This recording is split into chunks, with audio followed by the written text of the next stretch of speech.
లైట్లు లేవు, స్టేజ్ లేదు, మైక్ లేదు, కారు లేదు, మీటింగ్ లేదు, స్టేజ్ సెటప్ లేదు, ఏమీ లేనప్పుడు పొద్దున్నుంచి సాయంత్రం లోపల 8 గంటల్లో 1,20,000 మంది మార్పు చెందడానికి కారకుడయ్యాడు. సూపర్ ఎవాంజలిస్ట్ అంటే ఆయన. ఎవరు సార్ ఆయన అంటారేమో, యోనా. సూర్యోదయం నుంచి సూర్యాస్తమం లోపల ఆయన కనబడిన ప్రతివానికి డే దేవుని ఉగ్రత నీ మీదకి వస్తుంది, దేవుని ఉగ్రత నీ మీదకి వస్తుంది అని అంటే సాయంత్రం కల్లా అందరూ కూడా ప్రార్థన చేస్తూ ఉన్నారు. అయితే ఎవ్వరికైనా చూస్తే ఆనందం రావాలా, ఈయనకి ఆనందం రావాలా. ఎంత బాధ వచ్చిందంటే ఆయన చేసే ప్రార్థన ఏంటో చూద్దాం. యోనా గ్రంథం 4వ అధ్యాయం 3వ వచనం. నేనిక బ్రతుకుట కంటే చచ్చుట మేలు, యెహోవా నన్నిక బ్రతకనీయకు, చంపుమని యెహోవాకి మనవి చేసింది. నన్ను చంపేయి అని ప్రార్థన చేశాడు. నన్ను చంపేయి అని ప్రార్థన చేశాడు. ఎందుకని అంత కోపం వచ్చింది ఆయనకి? ఎందుకు నిరాశ కలిగింది? ఇది మనకు వచ్చేటువంటి బాధ. ఈ మూడో కారణం ఏంటో మీకు బాగా చెప్పాలంటే ఒక ఎగ్జాంపుల్ చెప్పాలి, చిన్న ఉదాహరణ, దాంతో క్లిక్ అవుద్ది. ఏంటనంటే మీ అమ్మాయి 10th క్లాస్ ఎగ్జామ్ రాసింది.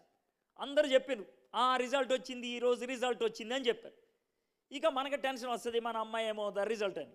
అయితే మీ అమ్మాయి నెమ్మదిగా ఇంట్లోకి వస్తుంది, నిన్ను చూడకుండా బెడ్రూమ్లోకి వెళ్ళి తలుపేసుకుంటుంది. అంటే అర్థం ఏంటి? ఫెయిల్ అయిందని. ఏం ఆన్సర్ ఇచ్చారు, మస్తు ఎక్స్పీరియన్స్ అనుకుంటా. సరే, మొత్తానికి బెడ్రూమ్లోకి వెళ్ళి తలుపేసుకుంది. ఇక మీకు అర్థమైంది అమ్మాయి ఫెయిల్ అయిందని. సైలెంట్ కూర్చొని ఉన్నారు, బాధపడుతూ ఉన్నారు. ఈలోగా పక్కింటి అవి గట్టిగా హడావిడిగా అరుచుకుంటూ వస్తుంది. అర్థం ఏంటి? వాళ్ళ అమ్మాయి పాస్ అయిందని. వచ్చి అడుగుద్ది, ఏమన్నా తెలుసా మీ అమ్మాయి రిజల్ట్ ఏమైంది అని. మీరు అప్పుడు నిజం చెప్పక అబద్ధం చెప్పక మధ్యలో ఉంటారు. రిజల్ట్ వచ్చాయా, ఆ అమ్మాయిది ఏమైందో అని ఊరుకుంటారు లైట్గా. ఇక ఆవిడేమో తెలుసా, మా అమ్మాయిది ఫస్ట్ క్లాస్ వచ్చిందిలే అని. అయితే ఇప్పుడు ఒక మాట చెప్తాను. ఇప్పుడు మీకు బాధ ఎక్కువ అవుతుందా తక్కువ అవుతుందా? మస్తు ఎక్కువ అవుతుంది. ఎందుకు ఎక్కువ అవుతుంది తెలుసా? మీ అమ్మాయి ఫెయిల్ అయినందుకు కాదు, పక్కింటి అమ్మాయి పాస్ అయినందుకు. నైబర్స్ ఎన్వి ఓనర్స్ ప్రైడ్ అంటారు దాన్నే. ఓనీడా టీవీ వాడిది. మనకు వచ్చేటువంటి బాధ కూడా అదే. మనలో చాలామందికి నిరాశ ఎందుకు కలుగుద్దో తెలుసా? మనకి రాని సక్సెస్ ఎవరికైనా వస్తే, మనకి రాని ఫలం ఎవరికైనా వస్తే, మనకి రాని కొలువు ఎవరికైనా వస్తే, మనకి రాని పరిస్థితి ఎవరికైనా వస్తే మనం తట్టుకోలేం. దీన్నే కుళ్ళు అంటారు, దీన్నే కచ్చి అని అంటారు. మనలో చాలామందికి ఉంటుంది. దాంతో లోన నలిగిపోతూ ఉంటాం, బయటికి మాత్రం పళ్ళు పటపటా కొరుకుతూ ఉంటాం. అది పరిస్థితి. ఈ యోనాకు ఉన్నటువంటి సమస్య అదే. యోనాకి నినివే వాళ్ళకి బద్ధ శత్రుత్వం, ఇండియా పాకిస్తాన్ లెక్క. వాళ్ళ దగ్గరికి వెళ్ళి సువార్త చెప్పమంటే యోనాకు అస్సలు ఇష్టం లేదు. అయితే దేవుడు బొమ్మన్నాడు కదా అని పోయాడు, చెప్పాలి కదా చెప్పాడు. కానీ ఆయన కోరికని తెలుసా? దేవుని ఉగ్రత వాళ్ళ మీదకి రావాలని, దేవుని కోపం వాళ్ళ మీదకి రావాలని. రాదు. దేవుని యొక్క ప్రేమ వస్తూ ఉంటుంది, దేవుని యొక్క కృప వస్తూ ఉంటుంది. తట్టుకోలేక నన్ను చంపేయి అని అన్నారు. మీలో ఎవరికైనా కుళ్ళుందా? మీలో ఎవరికైనా ఖర్చు ఉన్నదా? చాలామంది సేవకులు కూడా తెలుసా ఈ కుళ్ళు కచ్చి. ఎలా తెలుసా? 2 మందిరాలు ఉంటాయి ఒక ఏరియాలో. ఒక మందిరం బాగా అభివృద్ధి చెందుతూ ఉంటుంది, ఒకటి చెందదు. ఇదంతే. ఆ మందిరం గురించి తిట్టాడు. ఆ మందిరం పాస్టర్ని ఏమంటాడు తెలుసా? వాళ్ళ చర్చికి ఎక్కువ మంది ఎందుకు వస్తారు తెలుసా? బిర్యానీ పెడతాడైనా. ఎందుకు ఎక్కువ మంది వస్తారు తెలుసా? పైసలు ఇస్తాడైనా. ఎందుకు వస్తారు తెలుసా ఎక్కువ? సొల్లు కొడతాడైనా. ఏం కొడతాడా నీకెందుకు? ఒక్క మాట చెప్తాను. దేవుడు పరిచర్య బాగా జరిగింది అంటానికి నెంబర్లు లెక్కేయడు. నెంబర్లకి నేను వ్యతిరేకనేం కాదు, వస్తే మంచిదే. రాకపోతే ఫికర్ పడద్దు. నమ్మకంగా చేస్తానో లేదో ఆలోచించండి. ఒక్క మాట, మీరు మంచి చర్చి కట్టారు, పెద్ద చర్చి. ఆ చర్చికి పాస్టర్ని పెట్టాలా. 2 వచ్చారు ఇంటర్వ్యూకి, 2 పాస్టర్. ఒక పాస్టర్ ఈ విధంగా అంటాడు, సార్ నేను ఒక్క రోజు పరిచయం చేసిన 1,20,000 మంది మారు మనసు పొందారు. ఇది మొదటోడు. రెండో వాడిని అడుగుతావు, ఏమరా బాయ్ నువ్వేం చేసావు? సార్ నేను 40 సంవత్సరాలు కష్టపడి పరిచయం చేసిన. అయితే పెద్ద చర్చ అయిందా? లేదు సార్, ఒక్కడు కూడా మార్పు చెందరా. మరి ఏం చేసినారా? ఏమో సార్, దేవుడు బొమ్మన్నాడు పోయినా 40 సంవత్సరాలు పరిచయం చేసిన, ఒక్కడు కూడా మారలేదా? ఒక్కడు కూడా మారలేదు సార్. నన్ను చంపడానికి వచ్చింది సార్, నన్ను గొంతులో పడేశారు, నన్ను జంతువులకు పడేశారు, చివరికి చంపేశారు సార్. ఒక్కడు కూడా మార్పు చెందల 40 ఏళ్ళు. వీళ్ళిద్దరిలో ఎవరిని పెట్టుకుంటావు నువ్వు? మొదటి రౌండ్ పెట్టుకుంటావు. ఒక్క మెసేజ్కి 1,20,000 మంది కదా అని. కానీ ఒకవేళ బైబిల్ ప్రకారం పరలోకంలోకి వెళ్ళి చూస్తే వాళ్ళిద్దరిలో ఎవరికి ఎక్కువ దండలు ఉంటాయి తెలుసా? ఒక్క ప్రసంగానికి 1,20,000 మంది కాదు. 40 సంవత్సరాలు ప్రసంగం చేసినా ఒక్కసారి కూడా ఎవడు మారుమనసు పొందకపోతే వాడికి ఎక్కువ ఉంటుంది. బైబిల్లో అలాంటి క్యాండిడేట్స్ ఉన్నారా? ఉన్నాడు. ఒక్క ప్రసంగానికి 1,20,000 మంది యోనా అయితే 40 సంవత్సరాలు ప్రసంగం చేసినా ఒక్కడు కూడా మార్పు చెందంది ఇర్మియా. యోనా గురించి బైబిల్లో ఉంది 48 వచనాలు, ఇర్మియా గురించి ఉంది 53 అధ్యాయాలు. ఎవరికి ఎక్కువ ప్లేస్ ఉంది బైబిల్లో? ఇర్మియాకే. కానీ ఒక్కడైనా మారుమనసు పొందాడా? లేదు. ఈ లోకరీత్యా ఇర్మియాకి విలువ లేకపోవచ్చు, కానీ దృష్టి పెట్టుకో, దేవుడు ఆలోచించేది నువ్వు నమ్మకంగా ఉన్నావా లేదా అని. యోనా పరిచర్య చేశాడు, ఇర్మియా నమ్మకంగా సేవ చేశాడు. ఓకే, కచ్చి కుళ్ళు మనకి పనికిరాదు. 3 కారణాలు అయిపోయినాయి. ఒకటి, అనవసరమైన భారం మీద వేసుకోవటం. రెండోది, తప్పుడు నిర్ణయం తీసుకోవటం.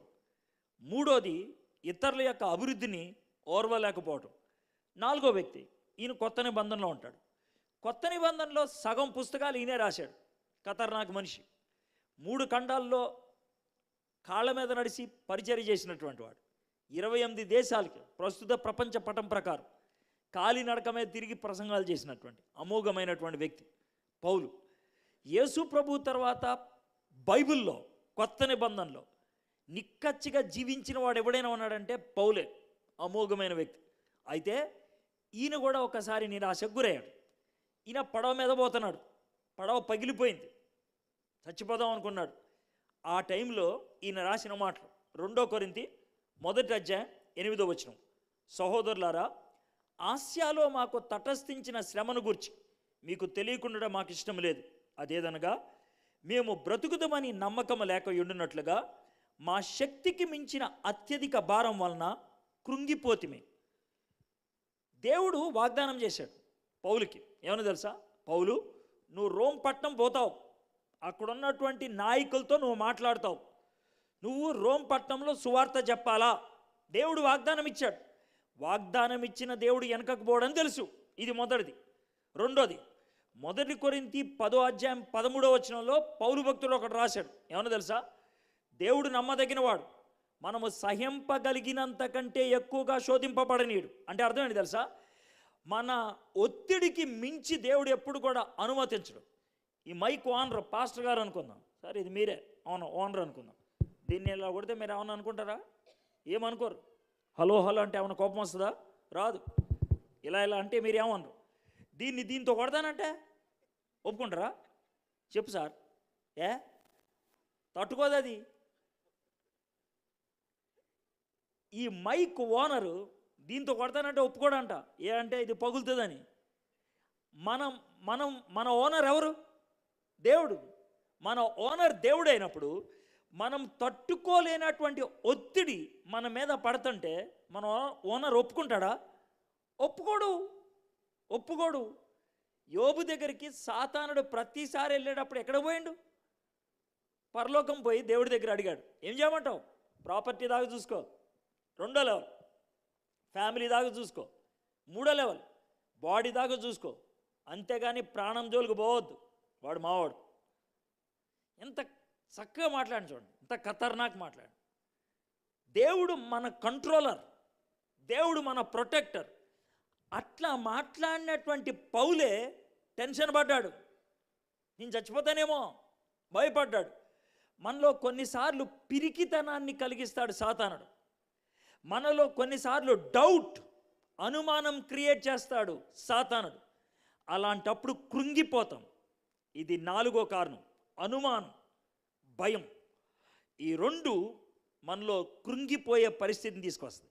4 అయిపోయారు. మొదట ఆయన మోషే, అనవసరమైన భారం. 2వ ఆయన ఏలియా, తప్పుడు నిర్ణయం. 3వ అయినటువంటి యోనా, కచ్చి కుళ్ళు. 4వ అయినటువంటి పౌలు, అనుమానం, భయం. 5వ వ్యక్తి. ఈ 5వ వ్యక్తి గురించి చెప్పాలంటే నాకు జర టెన్షన్ ఉంది. మీరు ముందే నన్ను తప్పుగా అర్థం చేసుకోవద్దు. ఈయన ఎందుకు పిలుచుకొచ్చింది సార్, ఈయనేంటి ఇట్లా మాట్లాడుతున్నాడు, ఈయన అసలు కరెక్టేనా అని డౌట్ రావచ్చు. అస్సలు డౌట్ పడదు, చివరిదాకా ఆగండి. నా దృష్టిలో యేసయ్య నా రక్షకుడు, నా విమోచకుడు. నేను నిరాశలో కృంగిపోతున్నప్పుడు నన్ను లేవనెత్తినటువంటి మహానుభావుడు, లోకరక్షకుడు ఆయనే, దాంట్లో అనుమానం లేదు. కానీ ఆయన జీవితంలో జరిగిన ఒక సంఘటన చెప్పాలి నేను. అది చెప్పడం మంచిది. ఎందుకు మంచిది అని అంటారేమో. ఆయన గురించి అది చెప్పకపోతే ఒక టెన్షన్ మనకు ఉంటుంది. ఎగ్జాంపుల్ చెప్తాను. మీలో ఎవరికైనా పిప్పి పన్ను ఉందనుకోండి, పిప్పి పన్ను. ఫ్రెండ్స్ దగ్గరికి వచ్చారు, ఇలా పట్టుకొని ఉన్నారు. ఏమైందిరా అని అంటే, పిప్పి పన్ను ఉంది, మస్తు నొప్పి వస్తుంది అని అంటే, ఏముంది అని అన్నారనుకో, నొప్పి ఎక్కువ అవుతుందా తక్కువ అవుతుందా? ఎక్కువ అవుతుంది. ఎవ్వరికి అర్థం కావట్లేదని. ఆ టైంలో ఎవరైనా, అవునా నీకుందా పిప్పి పన్ను, నాకు 2 ఉన్నాయిరా అంటే, ఇప్పుడు నీకేమనిపిస్తుంది? ఎంత మస్తు అనిపిస్తుంది తెలుసా? అబ్బా, నన్ను అర్థం చేసుకునేటోడు ఒకడు ఉన్నాడు. ఇది మనం అనుకునేది. యేసయ్య ఆ టైప్. ఏ టైపో తెలుసా? ఆయన దగ్గరికి వెళ్ళి ఏం చెప్పినా, అవునా మనం కూడా అంతే అంటాడు ఆయన. ఏదైనా చెప్పు. ఆయన ఒకసారి నిరాశ గుండా పోయిండు. ఆయన చాలా టెన్షన్. గెత్సెమనే తోటలోకి వెళ్ళి ప్రార్థన చేశాడు. ఏమని ప్రార్థన చేశాడు? తండ్రి, నాకైతే సిలువ మీద చచ్చుడు ఇష్టం లేదు, ఇది ఏమన్నా ప్లాన్ మారుస్తామన్నాడు. పైనుంచి ఆయన, కుదరనైనా అని అన్నాడు. శిష్యుల దగ్గరికి వచ్చారు, రేయ్ ప్రార్థన చేయండి రా బాయ్, టెన్షన్ ఎక్కువైంది అని అన్నాడు. మళ్ళీ వెళ్ళి ప్రార్థన చేశాడు, తండ్రి నా వల్ల కాదు అని అన్నాడు. తండ్రికి టెన్షన్ ఎక్కువైంది. దేవదూతలను పంపించాడు ఆదరించడానికి. వాళ్ళు కూడా ఏం చేయలేపారు. మళ్ళీ వచ్చాడు యేసయ్య, రేయ్ ప్రార్థన చేయండి రా బాయ్ అని అన్నాడు. ఇక 3వ పోయాడు, తండ్రి గట్టిగా అరిచాడు. సర్లే నువ్వు అన్నట్లే చేస్తా అని అన్నాడు. అని ఇట్లా చేయబెట్టి ఇట్లా చూశాడు. ఇదంతా ఏం తెలుసా? రక్తం. అంటే లోన బీపీ ఎక్కువైతే మనం పాలు పొంగిస్తే పాలు ఎలా పొంగిపోతాయో అట్లాగా లోనున్నటువంటి రక్తం ఉడికి బయటకు వచ్చేసింది. ఉడికి బీపీ 250 దాటిపోయింది. మెడికల్ భాషలో దాన్ని హెమటోటోడ్రాసిస్ అంటారు. మామూలుగా చెప్పాలంటే హైపర్ టెన్షన్ అంటారు. యేసయ్యకి అలాంటి హైపర్ టెన్షన్ వచ్చింది. ఎందుకో తెలుసా? తండ్రి చిత్తాన్ని చెయ్యటానికి ఇష్టం అనిపించరా. కొద్దిసేపు తండ్రి నుంచి ఎడబాటు పొందటం ఇష్టం అనిపించరా. తనకి తెలుసు వచ్చింది అందుకోసమని, కానీ చాలా కష్టం అనిపించింది. అయితే యేసయ్య అలాంటి నిరాశకు, యేసయ్య అలాంటి ఒత్తిడికి, యేసయ్య అలాంటి ఇబ్బందులకు గురయ్యాడు కాబట్టి నీ నా బాధలు అర్థం చేసుకోగలడు.